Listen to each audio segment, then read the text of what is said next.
So welcome everyone. Today's topic is the 3 doors of refuge. These 3 doors of refuge are going through the body, the speech, and our mind. And the 3 characteristics, or 3 kind of gateways that each and everyone here in this room has that lead to your true state, that lead to your truth.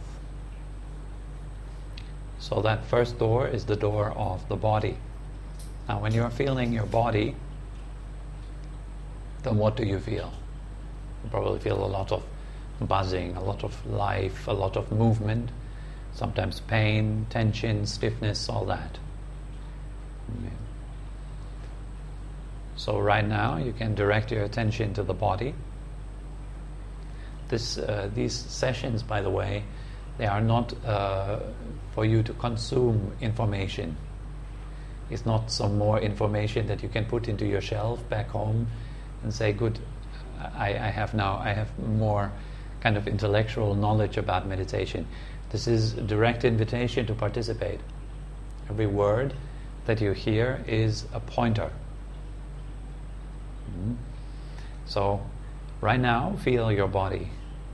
You don't have to close your eyes or assume a particular posture. You can just simply become aware of your body. You can become aware of your body in steps if you like, starting at the feet, or the hands, or the head. And gradually expand your awareness so it fills the entire body. Now we are very much used to feeling objects, to feel things, or continuously looking at stuff that is going on. So we are not witnessing or noticing that which is not going on, which is not an ongoing, which is not a changing condition phenomenon about the body. So here we are training to feel that about the body which is not shaking, which is not vibrating, which is not buzzing, which is not changing. And it is very subtle, so we need to pay a lot of attention. So you might notice that there is something in your body, it's like an underlying stillness. Something about the body that doesn't move.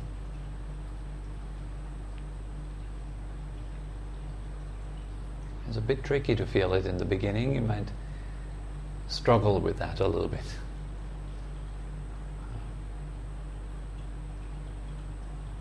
For some people, it's the feeling of the center of their body or the center of their being rather something calm, something that is not buzzing and moving and achy and itchy.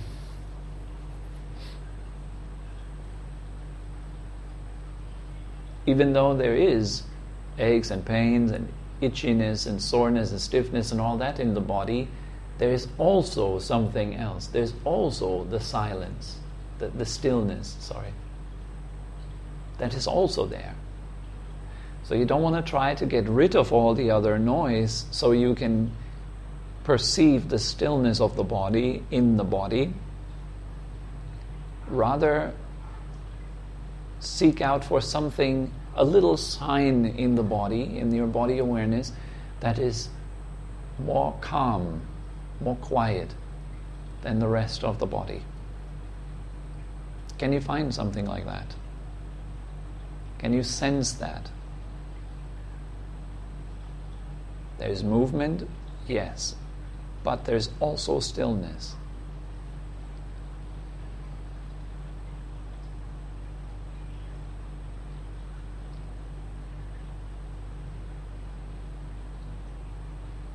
So that would be one gateway.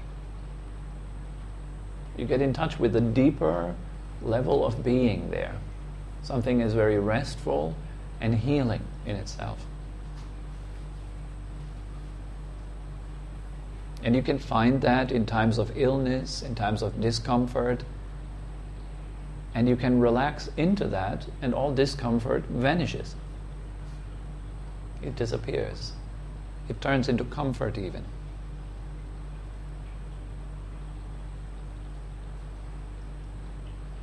Sometimes we train by sitting completely still for a long time. You're not allowed to move. You're not allowed to move the body. So your only escape is by finding stillness in the body. And then rest into that stillness. That is a possible way. Or by continuously becoming mindfully aware of the body's presence throughout the day. Noticing, there is a body and it feels like this. Can I also feel something that is still about my physical presence?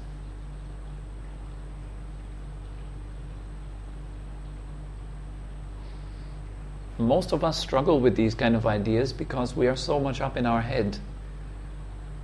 We're not feeling ourselves really. We're not really used to feeling our body very much actually, because we're mostly lost in thinking. So we don't really sense that the body is here. Unless the body is in pain, then we sense it. Then we quickly try to get rid of it. But usually we don't really feel that there is a body. Not many times. The body is completely neglected in that way. It doesn't appear in our mindfulness very much. And if it does in meditation, then it seems to be quite a nuisance. It is an annoying thing. It's constantly painful and itching and seems to be in the way. Between me and relaxation, there is the body.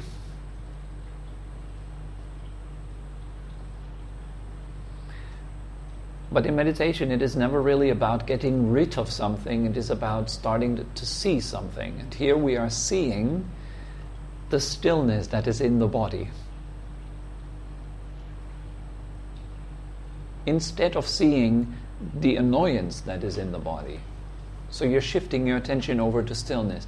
Stillness in the body becomes your first gateway, your first door. You're connecting to yourself deeper. Now the second door, the second gateway, is the door of speech.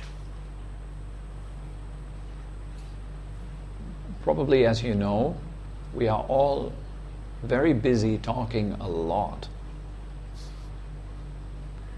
The whole day long. Our mouth always open, always noise coming from us. There's a lot of words. And then many times we don't even know anymore what we just said 10 minutes ago. Like reading a newspaper, we don't know what we read yesterday anymore. We read through the newspaper, as a result we feel sad and depressed. We close the newspaper and we forget. Next day it's already old news. We don't even know what was happening yesterday again, what was going on. Only big events we know, but the small stuff we forget very fast. Similarly with our words and our talking, continuously, as if the noise is hiding something about ourselves.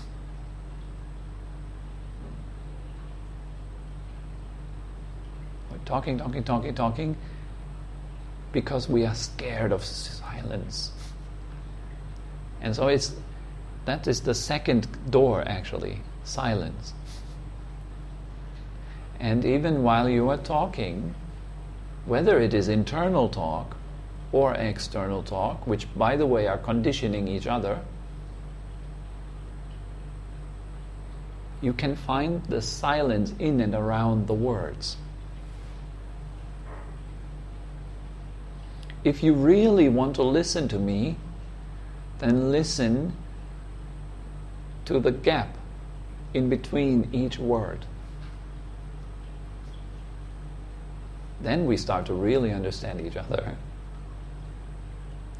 But if you're still caught up with my words, okay, it might be a helpful pointer, and so it enables you, it gives you kind of a seed, so later you can then understand directly. But it is not about the words. These teachings are not about the words. They are about the silence that is underlying And you can hear that. For some people, that is an easier door. It's, I can feel the stillness in the body. It's very tricky, it's very tough. But they can hear silence. You have a lot of noises right now, all around. There's a lot of buzzing going on again. But deeper, more vast, there is a silence underneath all of it. Can you feel that? Can you sense that?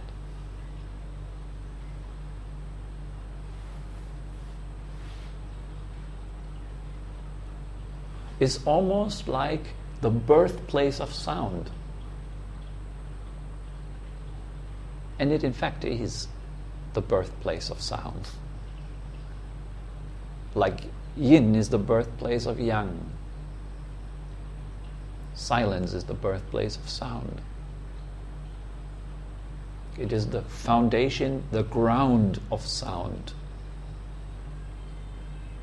The origin of sound.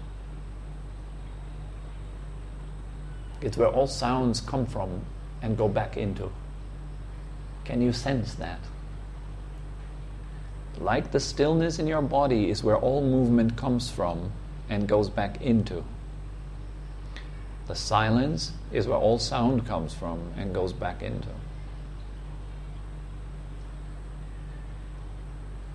So that would be the second door. Very important door. Sometimes it's necessary to talk less, to discover it. That's why on a retreat, for example, you don't really talk much. If you really, really want to go deep, you don't talk at all. And that's when the second thing becomes very obvious, just how much the mind is actually talking. We don't notice when the mouth is talking just how much the mind is actually talking. But when the mouth stops, then you're just left with your mind. And the mind is, wow. It gives you a hell of a time there. Many people make this experience. Day 1, day 2, day 3, the mind seems to just go more than usual. More extreme than usual, more loud than usual.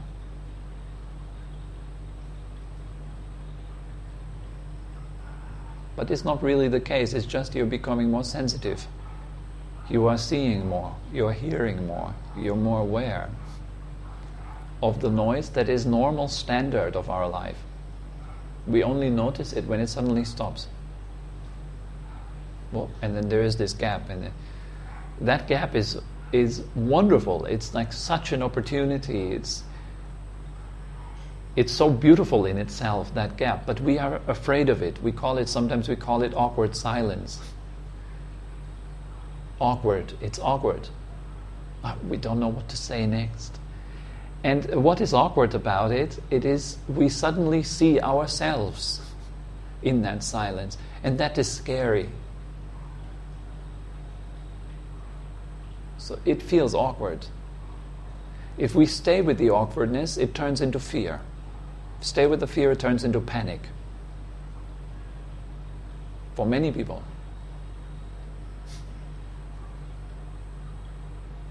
It's scary to really look at yourself and to see just how helpless we are.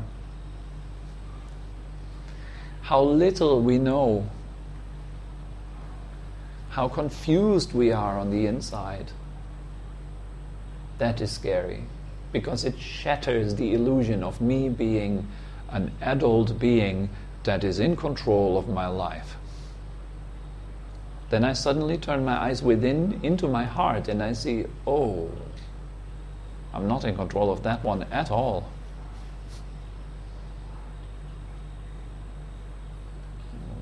This is scary. And also funny. Sometimes also just funny. It depends on how serious of a person you are. Maybe you're very serious about everything, then it's scary. If you're not so serious, then it's more funny maybe. It's amusing.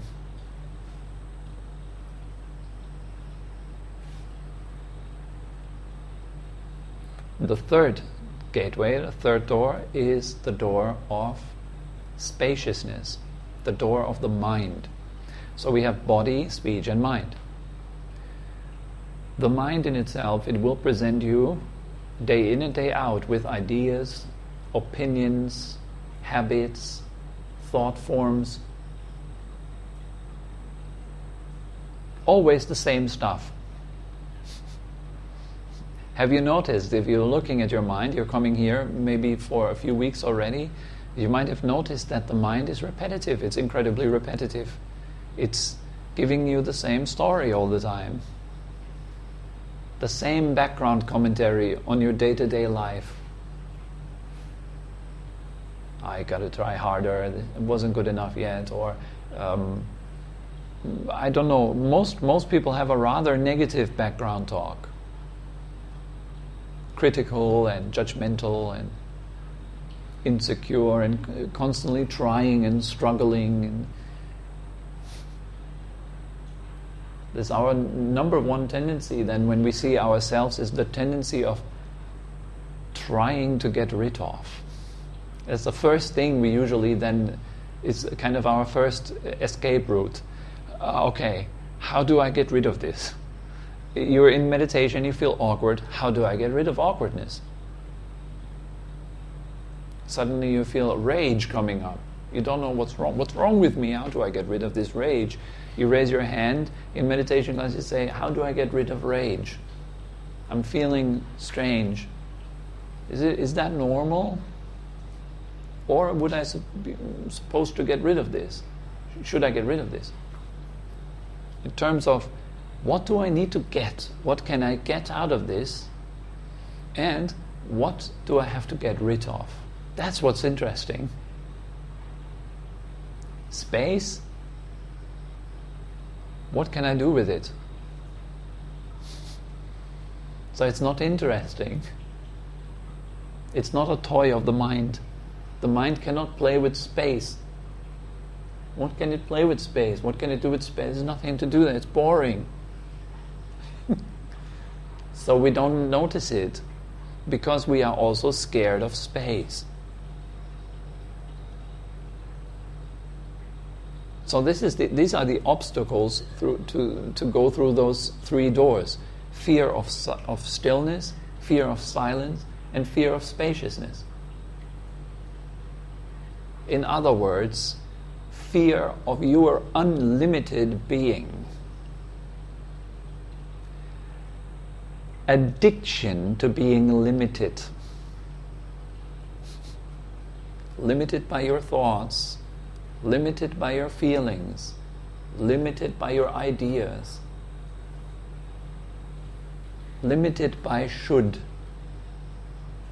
could, limited by future, limited by past, limited by stuff all the time.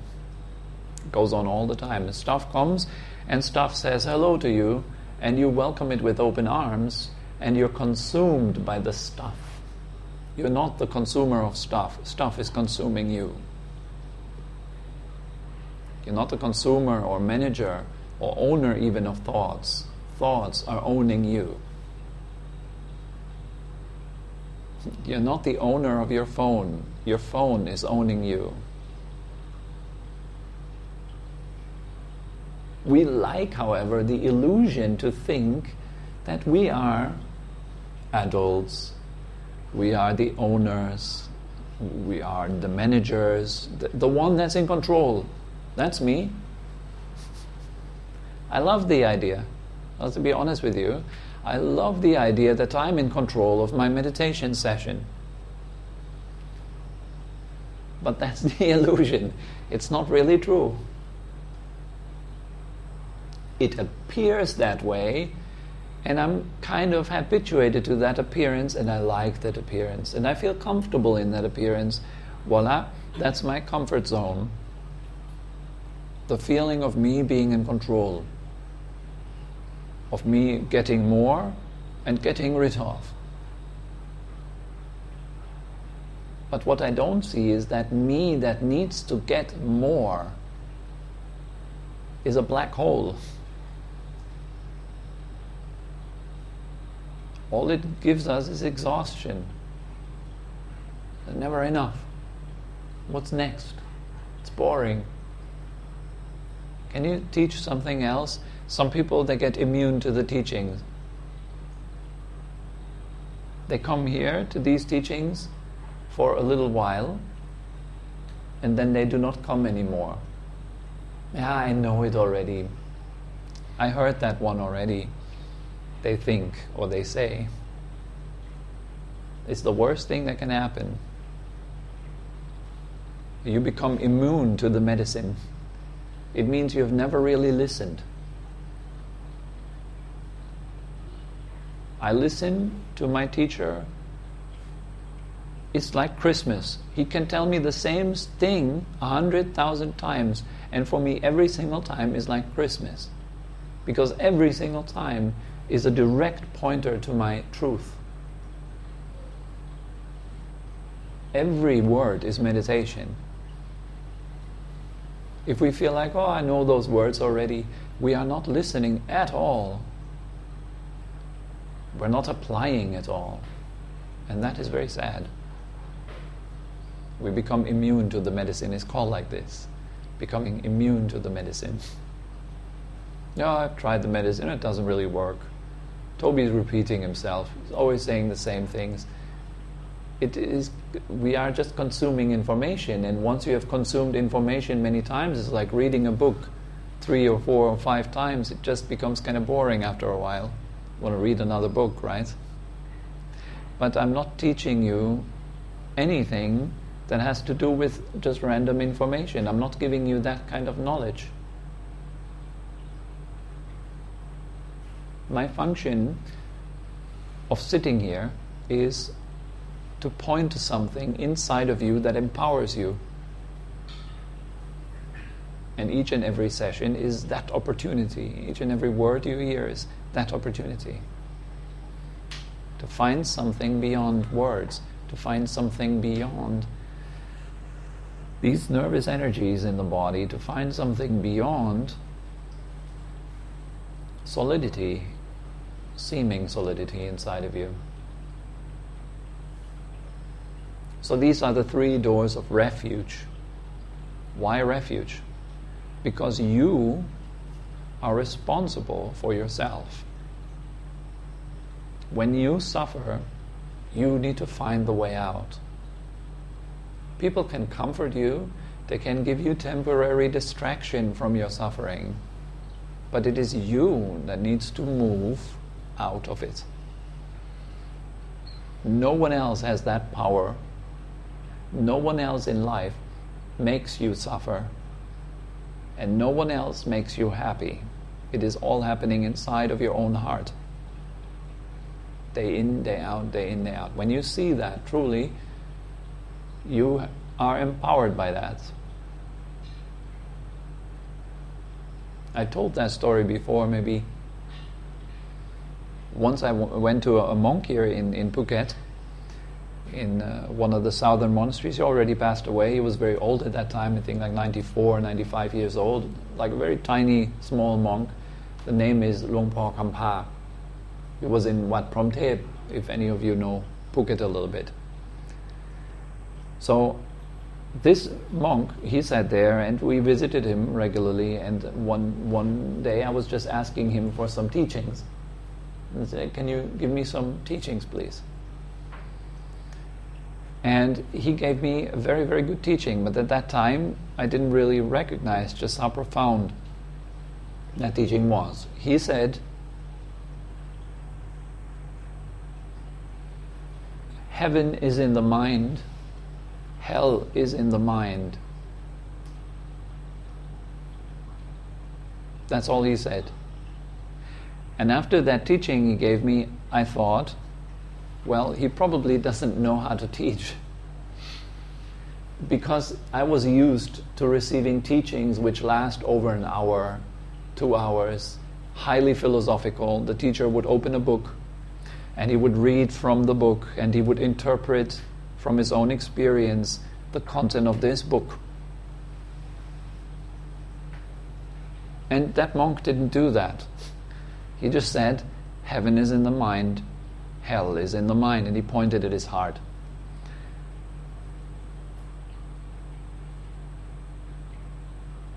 Maybe you can see just how profound that is, what he just said.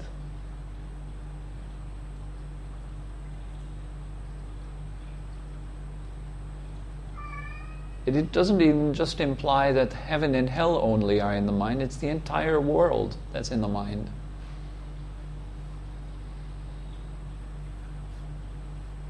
Everything that you think about the world, you think about it. In fact, the world is rather simple. It is just sight, colors and shape, sound, smell, taste, feelings, and thinking. That's all it is. These are the 6 things that the world is made of. There's nothing more to the world than these 6 things. We are primarily lost in the story of our head, and then we mistake that story for the actual world or for life. We think, yeah, my story is my life. At the same time that we are thinking that, we're completely missing the point. We're completely looking past life, actually. We're out of touch with life. The only thing we have is a postcard of life, a very old one. The mental postcard, the mental photograph of life. That's the only thing we really have. We're not really in touch with it because there's no mindfulness. We're not awake enough to feel, to be here.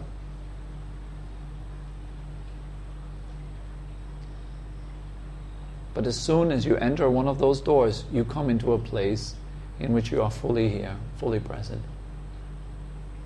And you're not just present with, brushing your teeth or cooking rice. You're present with a very deep space of your being, with your silence, with something that has incredible power. And you melt into that. All your personality traits, all ideas and all concepts and fabrications and all that stuff that makes us go to war with each other fades in that. It cannot be sustained in it. It reveals its illusionary nature, its nothingness, its emptiness, directly in front of your eyes.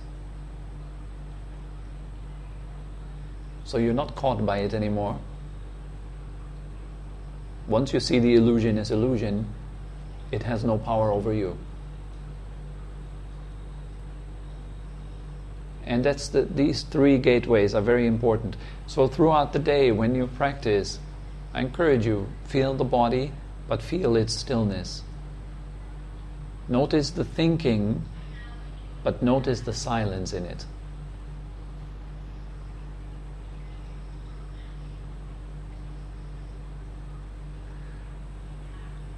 Notice that the mind goes round and round in its old ways, but finds space in it.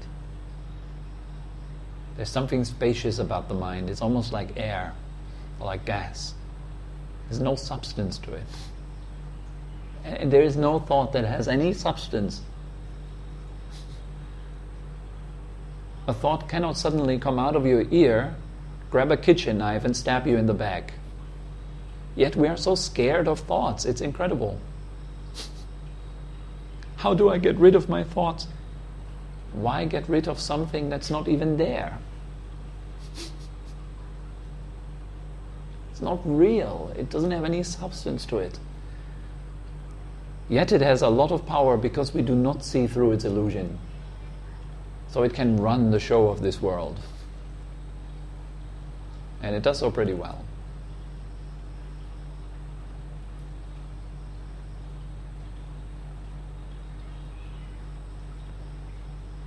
It all starts in the most easy step. Become mindful of your body.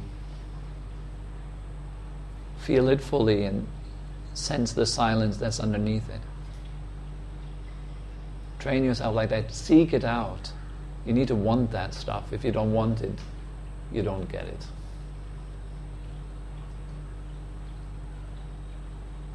And if you get it, you go beyond wanting. You find your peace.